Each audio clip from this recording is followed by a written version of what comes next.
Downsizing mistakes. That's what this video is about. Downsizing your home can be one of the most exciting, but also one of the most stressful times in your life. But when it's done right, it can make it possible for you to live the life you've always dreamed. Whether you're selling your home so you can move closer to your family, or so you can save money to travel, or just to have an easier lifestyle, downsizing can be a wonderful change in your life that's completely worth the hassle. But downsizing doesn't have to be so overwhelming if you know which major mistakes to avoid.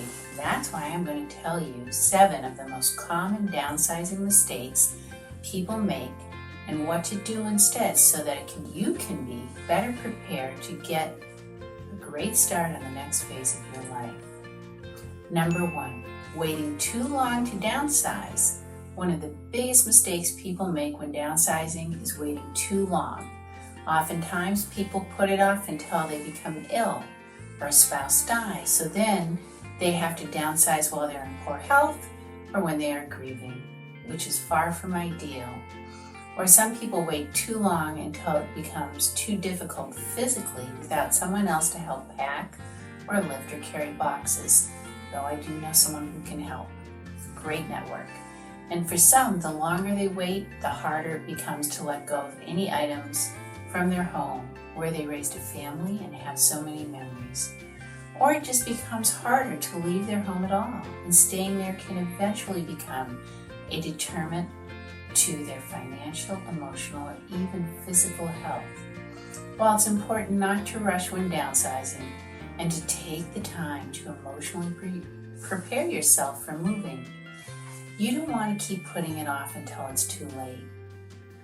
And it's helpful to have a plan of where you'll begin the process. So how do you know when it's the right time to downsize? I answer this in my video, 10 signs it's time to downsize your home. So you can check it out later. Number 2, downsizing without a master plan. Co-founder and Chief Development Officer of Real Estate Marketplace, Everything But the House, says that we should actually plan ahead to downsize so that it is a lifestyle choice. Don't mistake this, however, for rushing the process. I suggest giving yourself up to 6 months to prepare for your move, and having a master plan is a must in order to be prepared. A big mistake people make when downsizing is not having a master plan, which can leave them aimless, scattered, and more likely to put it off too long. You'll want to ask yourself why you're wanting to downsize. Are you wanting to save money to travel? Or do you want a home that's easier to manage as you get older? I know I do. Or do you want to move near family or to your dream location? You'll also want to ask yourself what you want the results of your move to be. What's your ideal result? Is it so you can be happier or you have less stress in your life? Or is it so that you can manage your finances or home with ease? If you know your end result, then you can begin planning the steps to get there, which will result in fewer mistakes in the process. Number 3, failing to move somewhere that fits your needs or your lifestyle. So maybe you have a plan of the type of home that suits your needs and is in your desired location. But does this location fit your current lifestyle? For example, let's say you decide to move to a townhome in the suburbs that's close to your kids and grandkids. But maybe this home and location doesn't provide easy access to shopping, clinics, pharmacies, restaurants, or social events that you're used to going to frequently. Then maybe a small city apartment near the bus stop or metro station would be more ideal. Or maybe you want to have a yard or a dog, or so that you can have a vegetable or herb garden and backyard barbecues. In that case, maybe the small apartment in the city isn't ideal for you. The point is, you need to take your lifestyle into account when considering your new home and location. Think about what you want from your daily life. What will it look like? What lifestyle activities, home features, or places that you frequent are important to have in your life? And what do you need to be happy? You might even want to make a list of these things and present them to your buyer agent so she can help you find a home that fits these needs. Things to be put on the list might be, for example, yard space, parking space, access to transportation, sidewalks, parks, recreation centers, and close to shopping. Maybe you want a first floor apartment or a place that has a sense of community. Add these things to your list so you can find the perfect home that suits your need. Number 4, whole house sorting and packing. A mistake many people make that can cause a lot of undue stress is trying to tackle sorting through and packing the whole house at the same time. Downsizing alone is stressful, so having the whole house a mess because you're trying to sort through the clutter in all the rooms makes things more stressful and unorganized. I suggest working in one room at a time. Maybe you can start with the least used room, like the spare room or the dining room. Then work from there and save your most used rooms for last, like the kitchen or bathrooms. It might be tempting to work on 2 or 3 rooms at the same time, but trust me, to take it one room at a time, it will make things much easier for you. Remember that it took decades to accumulate everything, so it will take more than a few weeks to sort through it all. And remember to take breaks when you need to. If you do nothing but sort through your things all the time and decide on what to keep and what to toss, it can be emotionally draining. So you might want to plan the sorting in stages and even plan times of day for sorting so you can be sure to take those much needed breaks. Like maybe every morning you do it or 2 hours after work. This is why it's best not to procrastinate your sorting and packing, but to get started ahead of time.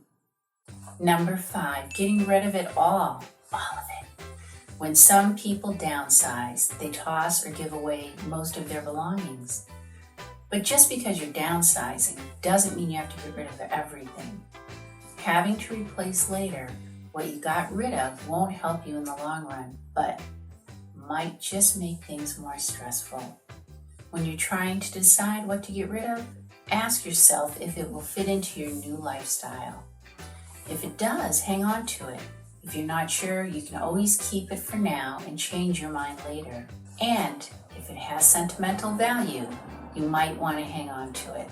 The key is not to just purge everything, because later you might regret getting rid of some things, or replacing those things might be expensive. Another question to ask when deciding what to toss is, have you used that item in the past year? I always do the same thing with my closets. Did you wear the sweater last fall or winter? Have you used the food processor? No. Do you really need 3 baking dishes? No. Or what big vase you never use? If you haven't used or needed an item in the last 12 months, toss it or give it to someone who can use it. Or you can donate it to charity. That's what I do. Number 6, moving all your furniture. Ooh, maybe you've had a hard time letting go of any of your furniture. After all, it was an investment, it's comfortable, it matches your decor, and some of it has sentimental value. But when you try to move it all into a much smaller home, the fact is that it's not going to fit. Or at least it won't fit comfortably and could make your space crowded. So how do you know how much furniture to keep? Before you decide, measure each room in your new home. Then measure the furniture pieces you want to take and make sure they fit in the rooms you want to be in. You can also try a virtual room online tool that will help you see how your furniture will look and fit in your new home. And you could also ask yourself the same question I mentioned in my last point. Have you used that furniture in the last 12 months? How much do you use it? Is that armchair that sits in the corner but no one ever sat in it really necessary? It's always best to leave unnecessary pieces behind. But I want to add, sometimes the new home you're going to isn't ready, or you haven't found it. So get a storage unit, put those pieces in there, and then see if they'll fit once you find the right home. Because you don't want to throw away something that you might be able to use or has sentimental value to you. Storage units aren't that expensive. Put a time limit, 30 days, I'll have it figured out. Or 3 months, because it'll take you a month to find a house, a month to close, then a month to figure out if it'll all fit in. Be smart, get rid of the stuff you don't use. Keep the stuff you need, even temporarily, until you are in a position to make a decision.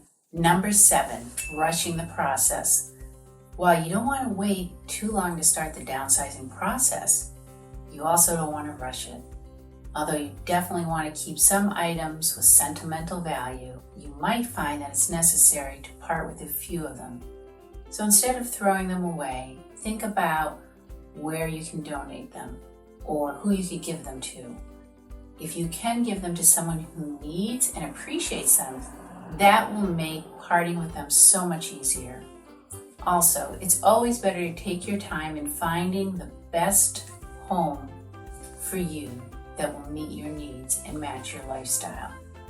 Don't just sign a lease on the first home you see, but continue to research and look for available options and see how each place you consider lines up with the master plan. Now that you know these 7 common downsizing mistakes, I hope you'll be better prepared for your downsizing journey. As long as you remember not to wait too long to begin the process and have a master plan, move somewhere that fits your current lifestyle, sort through one room at a time, know which items and furniture to keep and toss or give away, and don't rush the process. Your downsizing experience will be much easier and more rewarding. I specialize in downsizing, so I'd love to work with you and help you find the perfect home and location that fits your new journey. This should be an exciting time in your life, so I want to help you make this journey as smooth and as easy as possible for you.